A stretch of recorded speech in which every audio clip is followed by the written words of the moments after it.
Who would have thought Fernando Alonso would end FP2 at this weekend's Bahrain Grand Prix on top of the timing sheets, ahead of the likes of Max Verstappen, Sergio Perez and Charles Leclerc? And of course, I think if we're being totally honest, none of us in our wildest dreams would have expected or even dreamt of this happening.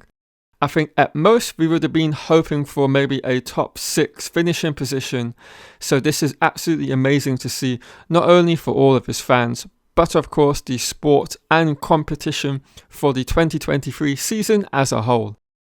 Now, in this video, we're going to be going over his qualifying simulation and his race run up against most likely what will be his competitors throughout the rest of this weekend, which will be the duo of Max Verstappen, Sergio Perez, and if Ferrari can get on top of their issues, perhaps we can include Carlos Sainz and Charles Leclerc into the equation.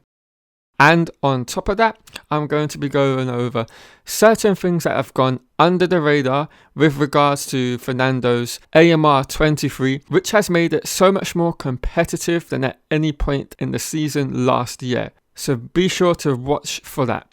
Right guys, let's jump on with the video.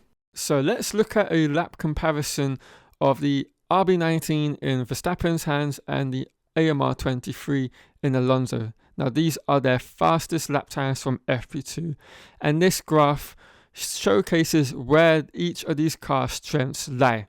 So for the AMR23, under braking, it's extremely strong in comparison to that of the RB19, particularly in the first turn, the extremely slow left-hander in sector 2, and of course, as you can see from the graph, in the sweeping left-right-hander as we move towards sector 3.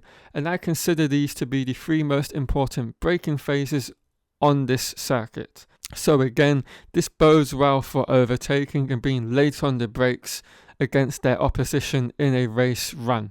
And this should give them quite a bit of an advantage when they have the likes of DRS as well to be used. And as you can see, when we switch over to the RB19, its strengths lie predominantly along the straights, as we would expect, but of course as well in the middle of the lap, the sweeping left-right-handers as we move into sector 2. So this showcases 2 advantages that Verstappen has over the majority of the field. One, he's got a really pointy RB19, which is something he absolutely loves when it comes to car characteristics. And then 2, the new construction of Pirelli tyres, he's enjoying them a lot more than he did on last year's. So it's like a double dose of an advantage for him over the rest of his competitors. And this is something to look out for when we go to these really sweeping fast circuits that we have on the calendar. That's where I expect Max to absolutely dominate. Moving on to the race run simulations, we'll start off with a back-to-back of Alonso and Verstappen, and then I'll do that of Alonso against Leclerc, and then Alonso against Hamilton. So what is really interesting and exciting to see, over their race simulations in FP2 on the soft compound tyres, both Verstappen and Alonso across their whole stint had an identical average lap time of 1 minute 37.2. So this bodes really well for the race, and we should have an exciting race between these two. Hopefully, fingers crossed, for the first time ever between them. And we know neither will give an inch to each other, so we could be in for some fireworks. But what is interesting between the race stints is how they go about the actual stint. So Alonso starts off with 3 laps in the 1 minute 36s, then graduates into the low to mid 37s for the rest of his stint, albeit on one occasion when he drops into the 38s. Whereas we look at Max Verstappen, his is more of a scatter.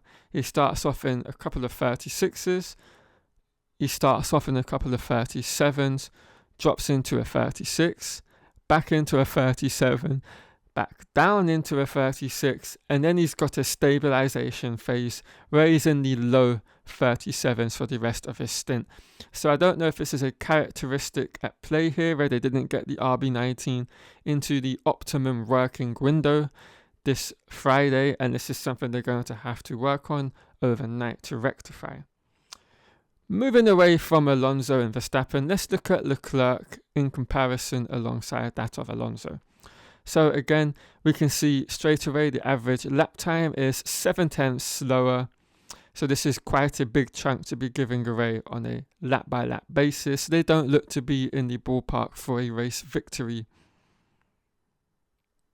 And once again, this is showcased through each of the individual lap times he did on his stint. Not once does he enter into the 36s, and the majority of his laps are in the mid to high 37s, with quite a few in the 38s as well. So he's out of the ballpark for a race victory at this moment in time. Then we look at Hamilton and the W14. Do not even mention W14 in a race victory in the same breath or sentence. They're nowhere near the pace. They're on average every single lap 1.3 seconds slower than that of Max Verstappen and Fernando Alonso. So they're just not in contention whatsoever, and they're going to be looking over their shoulders more than looking forward to their competitors. So they've got a long road of recovery ahead of them. Right guys, so that is the race simulation and qualifying simulation analysis done. So now what I'm going to do is speak about the hidden secrets behind the AMR23's success and why it's so much quicker than its predecessor was last year. So this all comes thanks to a weight-saving method which they have undergone throughout pre-season, or throughout the winter break I should say. So there was a tweet last week from a data supplier where they kind of get all the data, and they're an official partner of Aston Martin. So they would know like the weight of the car, the length of the car, all those sorts of things, and they run real-time race data simulations for the team throughout each of the Grand Prix weekends. So they know everything. They put out a tweet on their official Twitter account which showcased to everyone that actually saw it the amount of weight that the AMR23 has saved over the winter period, and it's astronomical, particularly over a lap time, particularly over a winter period to have. So they are like 10 kilograms under the minimum weight of what a Formula 1 car for the 2023 season should be. So they have a lot of ballast to play around with. So obviously, one, bring it up to the minimum weight limit they have to be at, but also to help balance the car in a manner in which the drivers want it to be balanced in. And this is just such an advantage for a team to have over that of its competitors. It's obviously free lap time in a sense, because obviously you're a lot less heavy, but also the ballast effect just kind of multiplies that as well. So that is one of the reasons why the AMR23 is a lot more competitive, and it's just something I wanted to bring to your attention very quickly at the end of this video.